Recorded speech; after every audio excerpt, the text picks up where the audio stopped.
حضرت داؤد علیہ السلام کا واقعہ۔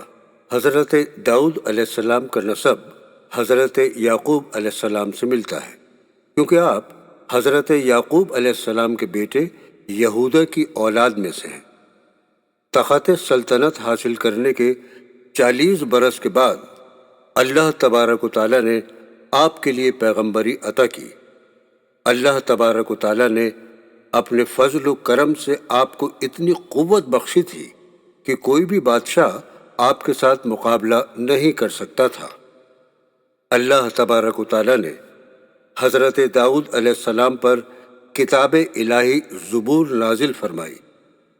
جب آپ کلام الہی زبور کی تلاوت کرتے تھے تو دریا کا بہتا پانی تھم جاتا تھا اور آس پاس آپ کے چرند پرند جمع ہو جاتے تھے اور آپ کی شیریں زبان سے اللہ تبارک و تعالیٰ کا کلام سنتے تھے اور بے ہوش ہو جاتے تھے۔ درختوں کی پتیاں زرد پڑ جاتی تھیں، پتھر موم کی طرح ہو جاتے تھے اور بڑے بڑے پہاڑ جنبش کھانے لگتے تھے۔ اللہ تبارک و تعالیٰ نے آپ کی انگلیوں میں ایسی تاب و گرمی دی تھی کہ اگر آپ لوہے کو چھوتے تو وہ موم کی طرح نرم ہو جاتا تھا۔ اللہ تبارک و تعالیٰ نے آپ کو یہ معجزہ عطا کیا تھا۔ حضرت داؤد علیہ السلام نے اپنی زندگی کے وقت کو 3 حصوں میں تقسیم کیا تھا۔ وہ چند روز عبادت میں رہتے تھے اور چند روز لوگوں کا انصاف کرتے تھے اور چند روز اپنے کام میں مصروف رہتے تھے۔ ایک مرتبہ حضرت داؤد علیہ السلام کلام الہی پڑھ رہے تھے جب انہوں نے حضرت ابراہیم علیہ السلام اور حضرت اسحاق علیہ السلام اور حضرت یعقوب علیہ السلام کی بزرگی کے بارے میں پڑھا تو سوچنے لگے کہ انہوں نے اللہ تبارک و تعالیٰ کا ایسا کون سا کام کیا تھا جس سے آپ سب اس مقام پر پہنچے۔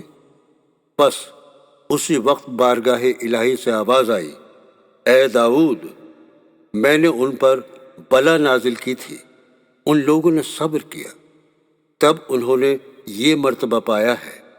میں نے ان کو کئی مرتبہ آزمایا ہے، وہ ہر بار اللہ کے امتحان میں پاس ہوئے ہیں، تب انہوں نے جا کر بزرگی پائی ہے۔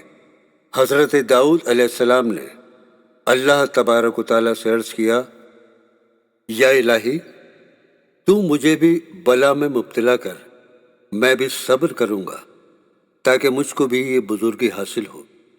ایک دن حضرت داؤد علیہ السلام اپنے گھر میں بیٹھے تھے کہ تبھی ایک بہت ہی خوبصورت پرندہ مرغ کے برابر گھر کی دیوار پر آ بیٹھا۔ اس کے پر سونے کی طرح چمک رہے تھے اور اس کے پر ہر طرح کے رنگ میں رنگے ہوئے تھے جو کہ جواہر کے تھے، اور پنجوں کے ناخن اور چونچ یاقوت کی مانند تھی اور اس کے پیر فیروزے کی طرح تھے۔ اتنا خوبصورت پرندہ جب حضرت داؤد علیہ السلام نے دیکھا تو وہ اللہ تبارک و تعالیٰ کی قدرت بھول گئے اور اس پرندے کو پکڑنے کے لیے اٹھے۔ وہ پرندہ اڑ کر ایک درخت پر جا بیٹھا۔ آپ اسے پکڑنے کے لیے درخت کے قریب گئے اور لوگوں سے کہا، یہ مرغ جیسا خوبصورت پرندہ پکڑ کر مجھ کو دے دو۔ لوگوں نے اسے پکڑنے کی کوشش کی مگر وہ اڑ کر ایک باغ میں جا پہنچا۔ حضرت داؤد علیہ السلام بھی پیچھے پیچھے اس باغ کے پاس چلے آئے اور لوگوں سے پوچھا، یہ باغ کس شخص کا ہے اور یہ مرغ جیسا خوبصورت پرندہ کس شخص کا ہے؟ لوگوں نے بتایا، یہ خوبصورت پرندہ اس باغ کی مالکن بادشاہ کا ہے اور یہ باغ بھی اسی کا ہے اور وہ شادی شدہ ہے۔ لوگوں کی بات سن کر وہ باغ میں داخل ہوئے۔ جب ان کی نظر بادشاہ پر پڑی تو اس کی خوبصورتی دیکھ کر حیرت زدہ رہ گئے اور ان کی نفسانی نیت جاگ اٹھی۔ انہوں نے بادشاہ کے شوہر کو جہاد کے لیے روم بھیج دیا، لیکن وہ اللہ کی راہ میں لڑتے لڑتے شہید ہو گیا۔ جب اس کی شہادت کی خبر حضرت داؤد علیہ السلام کو ملی تو وہ دکھاوے کے لیے افسوس کر رہے تھے مگر اندر ہی اندر خوش ہو رہے تھے کہ اب میں بادشاہ سے آسانی کے ساتھ نکاح کر سکتا ہوں، اسی لیے انہوں نے بدشاہ کے شوہر کو جہاد پر بھیجا تھا۔ حضرت داؤد علیہ السلام نے کچھ عرصے بعد بدشاہ سے نکاح کر لیا، اور بدشاہ سے ہی حضرت سلیمان علیہ السلام پیدا ہوئے، جبکہ حضرت داؤد علیہ السلام کی پہلے ہی 99 بیویاں تھیں۔ بدشاہ ان کی 100ویں بیوی تھی۔ ایک دن حضرت داؤد علیہ السلام عبادت گاہ میں عبادت کر رہے تھے، جو کہ انہوں نے اپنے لیے الگ بنوائی تھی۔ اس کے اندر ان کے علاوہ کوئی آ نہیں سکتا تھا۔ تبھی اچانک ان کی نظر 2 لوگوں پر پڑی جو کہ ان کی طرف ہی آ رہے تھے۔ ان کو دیکھ کر آپ سوچنے لگے، دروازہ تو بند ہے، تو یہ اندر کیسے داخل ہو گئے؟ وہ دونوں شخص اللہ کے بھیجے ہوئے فرشتے تھے۔ انہوں نے کہا، آپ گھبرائیے نہیں، ہم دونوں سگے بھائی ہیں اور اپنا مقدمہ لے کر آپ کے پاس داخل ہوئے ہیں، آپ ہمارا فیصلہ کر دیجیے۔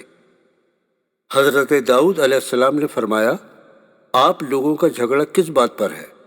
تب ایک شخص نے کہا، یہ میرا بڑا بھائی ہے اور اس کے پاس 99 بکریاں ہیں، اور میرے پاس صرف 1 بکری ہے، اور وہ بھی یہ مجھ سے لینا چاہتا ہے۔ اب آپ ہی ہمارا فیصلہ کیجئے، کیا یہ صحیح کر رہا ہے؟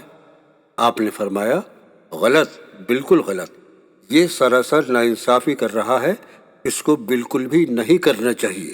آپ کی بات سن کر اللہ تبارک و تعالیٰ کا بھیجا ہوا دوسرا فرشتہ کہنے لگا، حضرت آپ نے بھی تو ایسا کیا ہے، آپ کے پاس پہلے سے ہی 99 بیویاں موجود تھیں، اور اس جہادی کے پاس صرف 1 بیوی بدشاہ تھی۔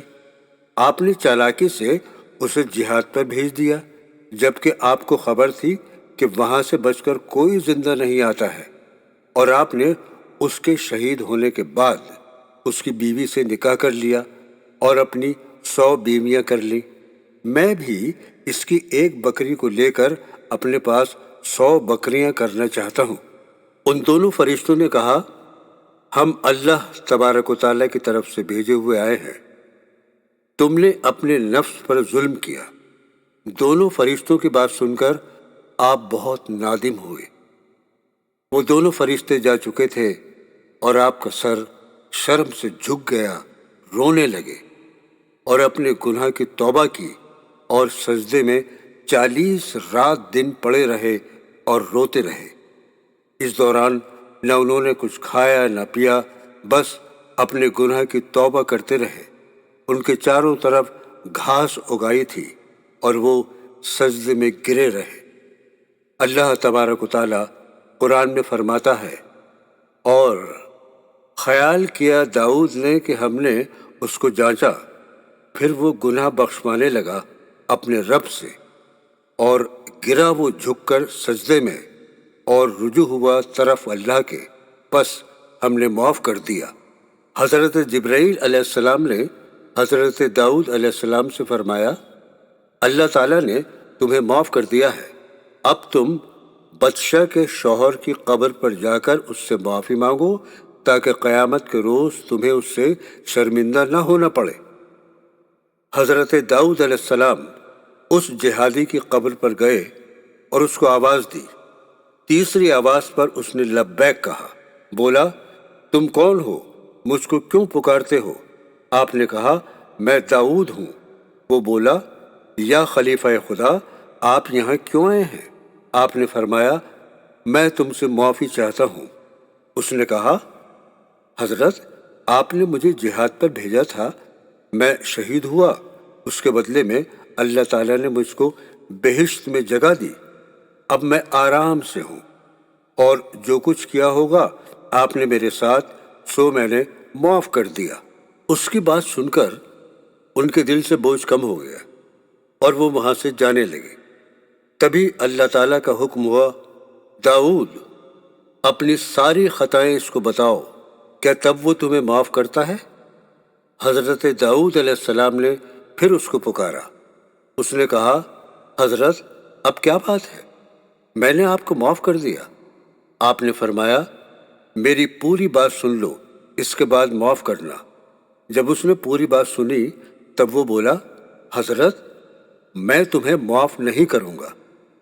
حضرت داؤد علیہ السلام نے اس سے بہت گڑ گڑا کر معافی مانگی، مگر اس نے انہیں معاف نہیں کیا۔ تب انہوں نے اللہ تعالیٰ سے کہا، یا اللہ، یہ تو مجھے معاف ہی نہیں کرتا، اب میں کیا کروں؟ اللہ تعالیٰ نے فرمایا، داؤد رنج نہ کرو، حشر کے روز یہ تمہیں معاف کر دے گا۔ میں نے بھی تمہیں معاف کیا اور یہ بھی تمہیں معاف کر دے گا۔ اس کے بعد حضرت داؤد علیہ السلام اللہ تبارک و تعالیٰ کی عبادت میں مشغول رہنے لگے۔ اللہ تبارک و تعالیٰ سورہ سعد میں فرماتا ہے، اے داؤد، ہم نے تم کو زمین میں بادشاہ بنایا ہے، تو لوگوں میں انصاف کے فیصلے کیا کرو اور خواہش کی پیروی نہ کرنا کہ وہ تمہیں اللہ کے رستے سے بھٹکا دے گی۔ جو لوگ اللہ کے رستے سے بھٹکتے ہیں ان کے لیے سخت عذاب تیار ہے کہ انہوں نے حساب کے دن کو بھلا دیا، اور ہم نے آسمان اور زمین کو اور جو کائنات ان میں ہے اس کو خالی از مصلحت نہیں پیدا کیا۔ یہ ان کا گمان ہے جو کافر ہیں، سو کافروں کے لیے دوزخ کا عذاب ہے۔ اور یہ کتاب جو ہم نے تم پر نازل کی ہے بابرکت ہے، تاکہ لوگ اس کی آیتوں پر غور کریں اور تاکہ اہل عقل نصیحت پکڑیں۔ اور ہم نے داؤد کو سلیمان عطا کیا، بہت خوبصورت بندے تھے اور وہ اللہ کی طرف رجوع کرنے والے تھے۔